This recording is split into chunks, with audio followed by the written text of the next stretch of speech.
Good morning everyone. B Com second year में income tax के paper में हम व्यापार एवं पेशे की आय, जो कि हमारे आय का तीसरा और बहुत महत्वपूर्ण स्रोत है, उसके बारे में जानकारी हासिल कर रहे हैं। और उसके संबंध में मैंने आप लोगों को व्यापार एवं पेशे की आय से तात्पर्य बताया। फिर मैंने आप लोगों को बताया कि व्यापार एवं पेशे की आय में सामान्यतः किस प्रकार की आय आती हैं। अब हम अपना न्यूमेरिकल पोर्शन शुरू करेंगे आज से, जिसके अंतर्गत हम देखेंगे कि व्यापार एवं पेशे में कौन कौन सी कर योग्य आय आती हैं और उनमें से कौन कौन से ऐसे डिडक्शन योग्य खर्चे होते हैं जो कि घटाए जाते हैं। तो सबसे पहला हमारा पॉइंट हम शुरू करते हैं, जो कि है व्यापार एवं पेशे की सामान्यतः कर योग्य आय, income normally taxable for business and profession. तो देखिए, आयकर अधिनियम 1961 की धारा 28 एवं 41 में कुछ विशेष प्रकार की ऐसी आयों का वर्णन किया गया है जो कि व्यापार एवं पेशे की आय में कर योग्य होती हैं, परंतु इनके अतिरिक्त भी अन्य कई प्रकार की आय हैं जो कि व्यापार एवं पेशे में कर योग्य हो सकती हैं।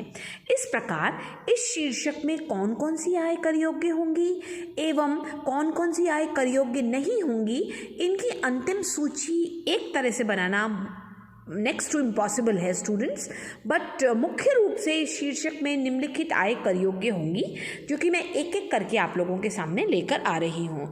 जिसमें पहला है माल की बिक्री से आय, income from sale of goods.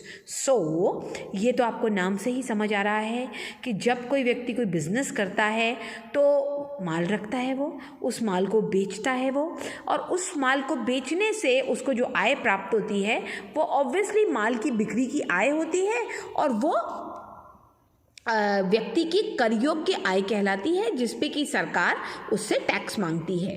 दूसरा पॉइंट है कमीशन, बट्टा, आड़त आदि की आय।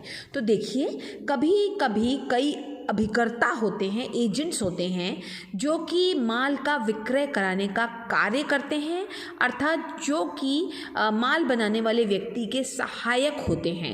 ये अभिकर्ता क्या करते हैं कि जिस भी व्यक्ति ने माल बनाया उससे एक डीलिंग करते हैं कि हम आपका माल बिकवा देंगे, और माल बिकवाने के बदले उन्हें कमीशन या बट्टा आदि प्राप्त होता है।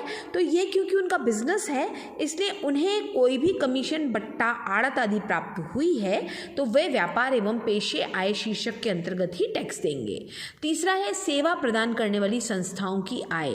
देखिए, एक तो बिजनेस होता है जिसमें कि प्रोडक्शन किया जाता है और प्रोडक्शन करके माल बेचा जाता है।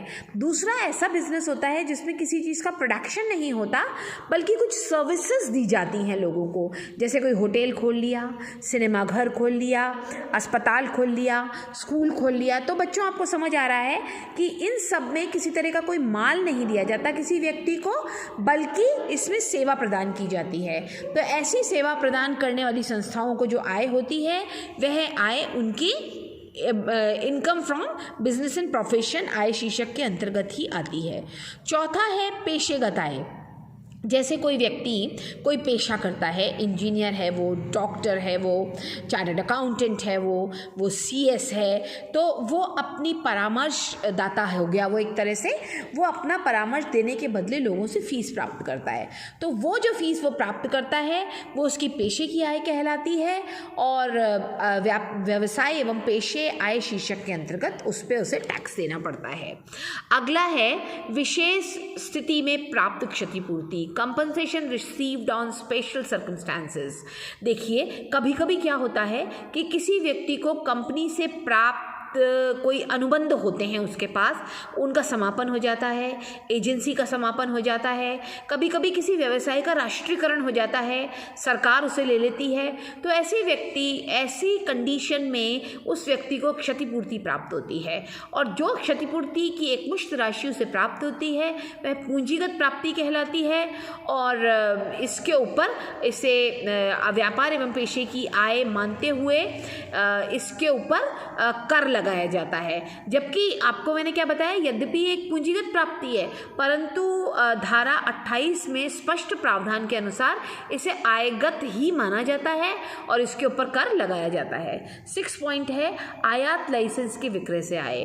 तो यदि किसी व्यक्ति के पास कोई आयात लाइसेंस है और वह उसका